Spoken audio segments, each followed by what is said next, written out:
వేదవతి రామరాజు వాళ్ళైతే బంధువులందరినీ ఆహ్వానిస్తూ ఉంటారు. అలా అందరూ ఆహ్వానించి లోపలికి వెళ్తూ ఉంటారు. ఇక రామరాజు అయితే ధీరజ్, చందు, శ్రీవల్లి కటౌట్ ఫోటో చూసి హ్యాపీగా ఫీల్ అవుతూ ఉంటాడు. ఇక పెళ్లి పనులు అయితే రెడీ చేస్తూ ఉంటారు చందు వాళ్ళ అక్క చెల్లెలు. ఇక శ్రీవల్లి అయితే చాలా ఆనందంగా పెళ్లికి రెడీ అవుతూ ఉంటుంది. ఇక వీళ్ళైతే అన్నీ రెడీ చేస్తూ ఉంటారు.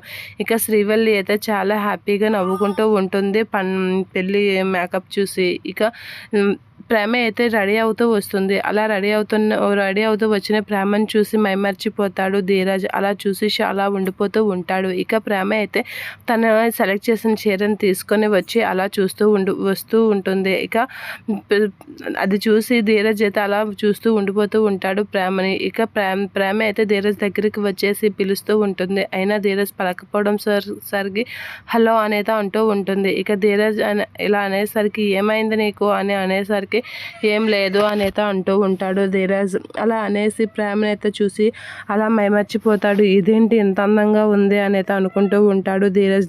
అనేసాక ఇక విశ్వక్ అరేంజ్ చేసిన ఒక అమ్మాయి అయితే ఒక కిట్ పెట్టుకొని వస్తూ ఉంటుంది.